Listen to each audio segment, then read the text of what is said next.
Iguodala to Curry, back to Iguodala, up for the layup. Oh, blocked by James. Curry, one-on-one. Irving puts it up. It's good. Kyrie Irving from downtown. The three, steps back, crossover, puts up a three. Rebound James. Second. It's over. It's over. Cleveland is the city of champions once again.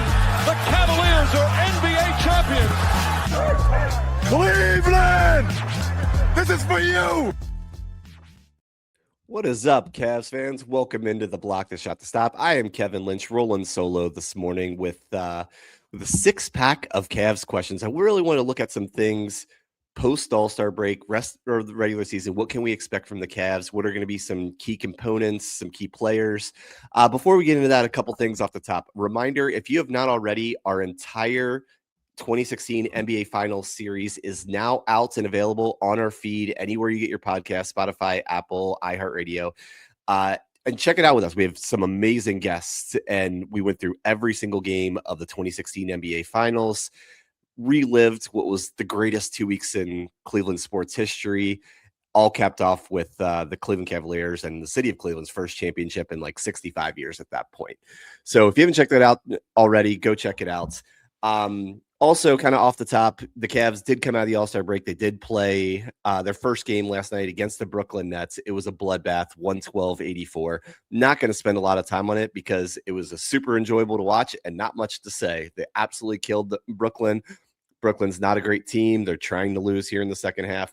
The Cavs looked absolutely phenomenal. The offense was incredible the first three quarters, and then they pulled all their starters for the fourth quarter. And the third unit kind of struggled there a little bit. But otherwise, fantastic first performance outside of the All-Star break. We'll focus in more on the games on our Sunday episode coming up. With that, I want to get to our six-pack of questions. I want to give a shout-out for the six-pack to our friends over at Southern Tier. If you're a longtime listener to the show, you know we did a live event there towards the end of last season. It's right there on Prospect and 9th, right by Rocket Arena. Great beer, better people. If you're going to a Cavs game or in downtown for any reason, go visit our friends at Southern Tier. We're hoping to get back there before the end of the season and see them and see a bunch of you all there. So go check out our friends at Southern Tier. With that, we're going to hop into the six-pack. First, and probably the most important question right off the top, was I wrong about James Harden? Myself, a lot of other people, but I'm only going to focus on myself, were not happy about the trade for James Harden, sending Darius Garland to the LA Clippers. And for a lot of good reasons. Harden is one of the best players in NBA history. He's probably a top 20, 25 player all time. He is an incredible scorer, incredible court vision, everything, but he hops around teams a lot. And usually those teams are better off after he left. And in this case, he has come to Cleveland, and it has been fantastic so far. His first four games, Cavs 4-0, like 3 blowout victories, averaging 19 points, 46 on 3, 51 field goal percentage, 9 assists, 5 rebounds. True shooting numbers are very good. Effective field goals, very good. He looks like James Harden, and frankly, he looks like the James Harden in the honeymoon phase of a new team, right? Where he's like here to blend in and to be more complementary to what the Cavs already have. If we get this James Harden, I will fully admit I was wrong. If this is the guy that is a Cav for the next year, 2 years, 3 years, whatever it is, I was wrong. And he will be an incredible force to go with Donovan Mitchell, Evan Mobley, Jared Allen, everybody on the Cavs roster. Kenny Atkinson called it out in the press conference last night. He's trying incredibly hard on defense. That's not always the case with Harden, but he is giving great effort. He's giving great effort on the boards. He's averaging over 5 rebounds a game. So the best answer is, am I wrong about James Harden? TBD, right? To be determined. But I will say this. I think if the Cavs are going to win big with James Harden, I think it has to be this year. And my reasoning is the best it ever is with Harden in any of his stops. Philadelphia, Brooklyn, lesser extent Houston, like LA Clippers. Usually the first year is the best year. And sometime after that, he becomes kind of malcontent. He has a contract situation coming up. Depending on how the Cavs finish the year, how they do in the playoffs could determine what they do with their contract, even if they have kind of a wink-wink agreement in place already. So while it is a to be determined, my ultimate answer is if the Cavs are going to win, the biggest they're ever going to win with Harden is this year. This is their opportunity right now. They went from the past several years, it was building, where we have a young team, we're building to success. The time is now. You have to win this year. Potentially, you have another 1 or 2 year window after this year, but there is no more excuses. There is no more building for tomorrow. The Cavs are built to win this year, and if they're going to win, James Harden's going to be a huge part of that. All right, moving on to number 2. This question inspired by our friends over at Real Cavs Fans. They did a fantastic article yesterday about who should be the 5th guy, who should basically be the starting forward for the Cavs to go along with their new core 4, Harden and Mitchell in the backcourt, Allen and Mobley in the front court. And for the focus of this discussion, we're going to say everyone's healthy, including Max Strus, who has not played this year. Who is the best 5th complementary piece to go with the big 4 of the Cavs? So I will start out giving Luka Real credit. His lists in order was the best. The best fit is still Max Strus, going down to 2, Dean Wade, then Jalen Tyson, then Sam Merrill, then Keon Ellis. He gave a lot of good reasons. I'm not going to read their article. You should go to their website and read their article, but I'm going to kind of give my thoughts. I am 100% in on Jalen Tyson being the 5th guy in the starting and closing lineup. And there's a few reasons. One, obviously his play this year, he has come on the scene and just exploded with what he's been able to do this year. I've said before, whoever his shooting coach is, I actually need to learn the name, should be absolutely marketing himself to every NBA player, because the difference in his jump shot from last year to this year is night and day as much as any player I've ever seen. It's a credit to Jalen, first of all, his coaching, his development team. And the 3-point shot is key because you have Mitchell and Harden attacking the basket, the big guys rolling. That 5th guy needs to be a guy who can hit a corner 3 when the ball gets kicked out to him. And Jalen Tyson is a great candidate to do that. And while I will admit some of the reason you might want to move Tyson into more of the second unit is because he's shown a great ability to do offensive playmaking, both for himself and for others, particularly on like the short roll that he's been doing with Donovan Mitchell. A lot of his cutting has been fantastic. I understand you might want that more with the second unit, and that some of that may be compromised now that you're going to have James Harden controlling the ball so much. I think that they need Tyson as the 5th guy for other reasons. His defense has improved immensely. It is not as good as Dean Wade, but I think it's better than any of the other options that Real Cavs presented. I think his defense has become really solid to at times very good. In addition to that, he has an edginess to him that the Cavs have been missing. I compared him online yesterday to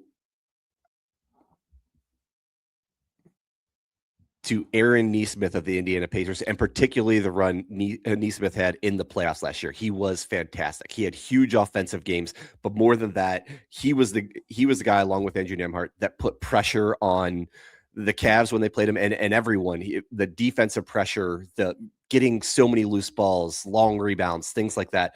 Jalen is the guy that can do that for this Cavs team, and it's something they've been missing. It's something, frankly, DeAndre Hunter didn't want to do. It's something that Max Strus tried to do, but he's frankly just not the best at it. I think they need his edginess. The fact that he sometimes yells at the basketball and he seems like he might have a little bit of a screw loose. I think that's good for the Cavs, and I really think him being the 5th guy, it makes the most sense and raises their ceiling to the highest it could be with the current roster. All right, moving on to number 3. Who is in the rotation? I'm going to do this with and without Strus. So the Cavs have made a lot of moves. The roster is improved, and I think they have a better roster for winning, but it is a little bit heavy on the guards right now. So how do you do that? Like Kenny's obviously shown that he's willing to play 3 and even 4 guards together at times. But I'm going to go through and see who is actually going to be in the rotation for the regular season. When we get to the playoffs, we'll do a whole separate episode. We'll focus in. We know the playoff rotations shrink, and you're going to have about 8 core guys that you go to. But for now, Kenny traditionally goes with 10 guys. He'll sprinkle in an 11th, for 10 or less minutes a game sometimes. So let's go through who they're going to be. So the 5 starters from last night: Harden, Mitchell, Allen, Mobley, and Dean Wade was the 5th star. Dean is a huge piece of this team, whether it's regular season or postseason. He is going to be a part of the rotation. Obviously, if I think Jalen Tyson should be the 5th guy instead of Dean Wade, he's going to be in the rotation. So that's 6 right there. Keon Ellis and Dennis Schroeder you just traded for. They didn't trade for those guys to ride the bench, and those guys are winning players. I love both of them on this roster. Schroeder becomes a little bit more irrelevant now that you have Harden, but I still think there's a place for him to play 15, 20 minutes a game and be a high-level contributor. I love Keon Ellis. I hope to all heavens that the Cavs are able to sign him to a good deal this offseason and keep him as a Cav. His defensive pressure is phenomenal. He's one of the best perimeter defenders I've seen in a Cavs uniform in a long time. And it looks like his jump shot's coming back. He's an above 40% three-point shooter the last 3 seasons, really struggled with his jump shot this year. It's kind of different reasons for that with him being in Sacramento, but his jump shot looks really good now he's with the Cavs, and has been definitely contributing offensively in addition to like his fantastic defense. So with them, you're at 8. Sam Merrill is in the rotation. That's for sure. He offers an ability with his movement shooting that almost nobody else in the league. Sam Merrill's getting the argument, like, is this guy just the flat out best 3-point shooter in the league? I think he could be in the conversation at this point. So he has to be in the rotation, even if his minutes could potentially be reduced a little bit. So with that, you're at 9.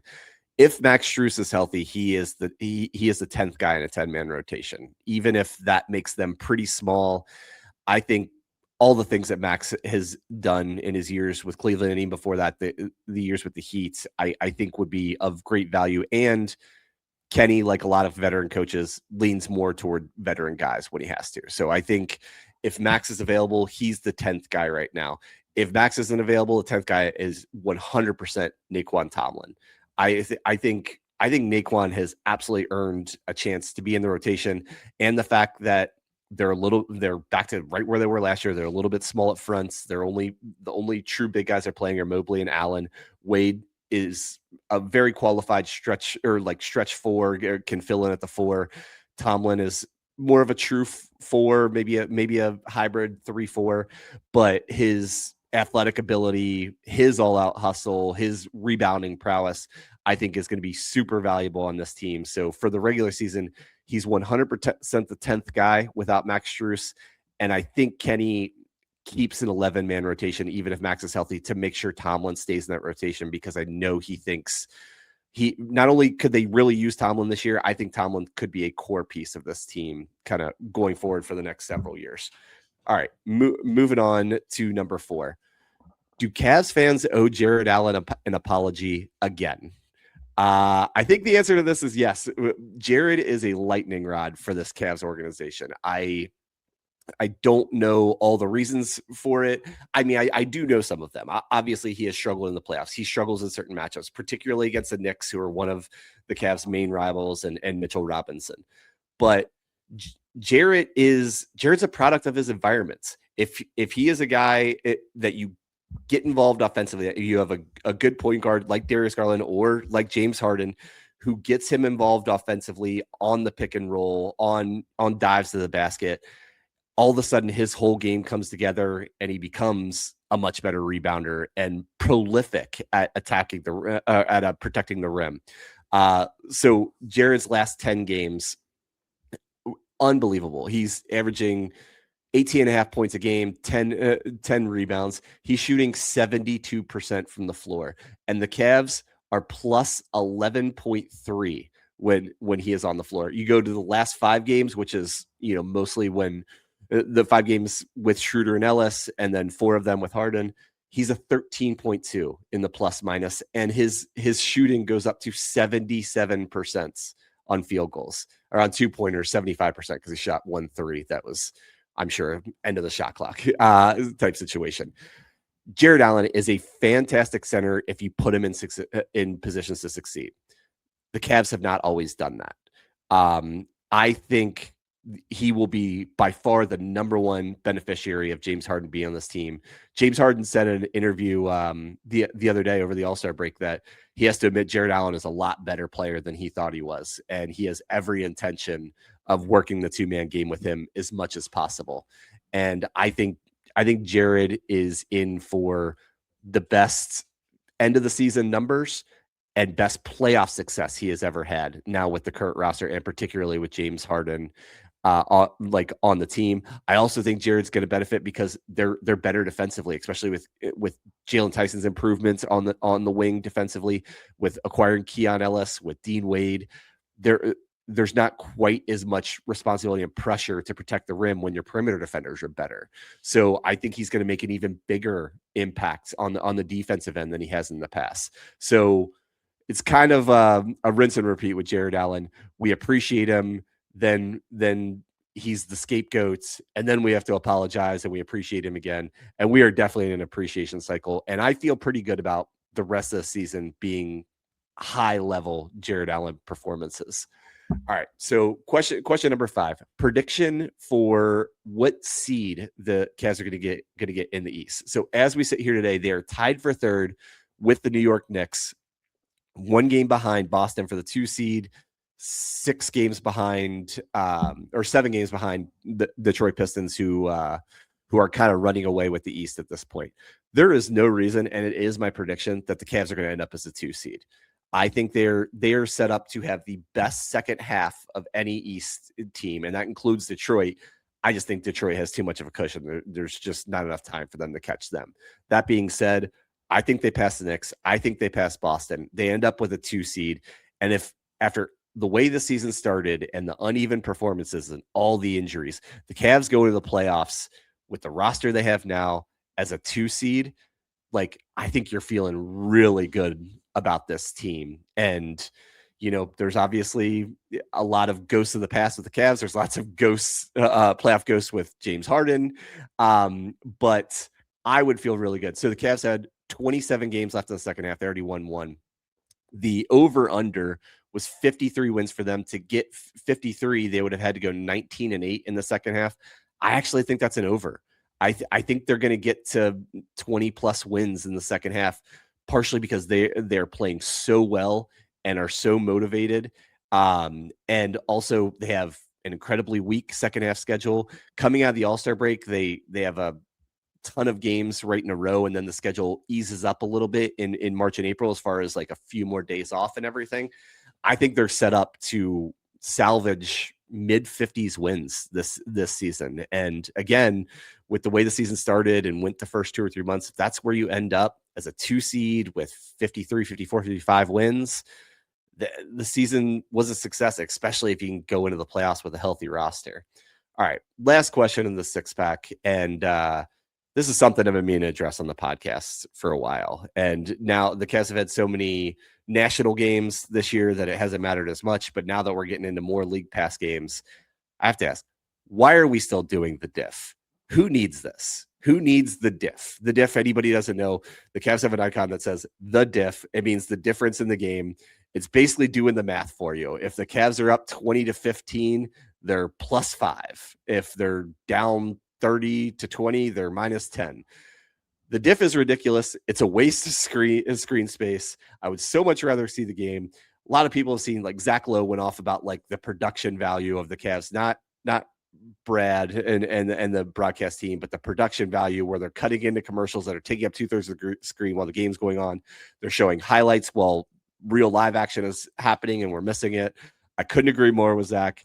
Like, Cavs need to get it together a little bit, focus on the game. We don't need the diff. We don't need the Honda commercials in the middle of the game and all this other nonsense. Just show us the game. The diff is dumb. It's always been dumb, and it's time for it to be buried once and for all. With that, like our weekly episodes, usually Skylar's here, and we like to do some dad's talk. I do have a dad story that really funny from since our last episode that I wanted to share before we get out of here. So my 5-year-old daughter, is really into poop talk right now. She thinks it's so funny, blah, blah, blah. We have an au pair living with us from Italy who has been teaching her some Italian words. So naturally, she asks, "How do you say poop in Italian?" When the whole family sitting in our kitchen, and Bea the au pair and her mom were at the simultaneously saying, "You don't need to learn how to say poop in Italian." At the same time, I have Google Translate up and say, "Caca." Poop in Italian is caca. And my daughter has absolutely run with that. She's saying caca all over the place. I went to pick her up from one of her activities a few days ago, and I asked the teacher, it's a new activity. I was like, "How's she doing?" She's like, "Oh, she seems to be having a lot of fun. She's made a couple of friends." And when they're sitting out of the activity, they're acting like birds. They're all like just yelling caca, caca. So anyway, it's only a matter of time before I get called into a teacher principal's office to stop teaching my daughter bad words in different languages. So with that, we are going to get out of here. Appreciate everybody checking us out. Super excited for this, second half of the Cavs season. It's really like final third of the Cavs season because the All-Star gets pushed so late nowadays. But I think we're in for a really exciting end of the regular season and hopefully even more success beyond that. So for myself, for Kevin Lynch, for Skylar Webker, thank you so much for tuning into the Block the Shot to Stop. And as always, go Cavs.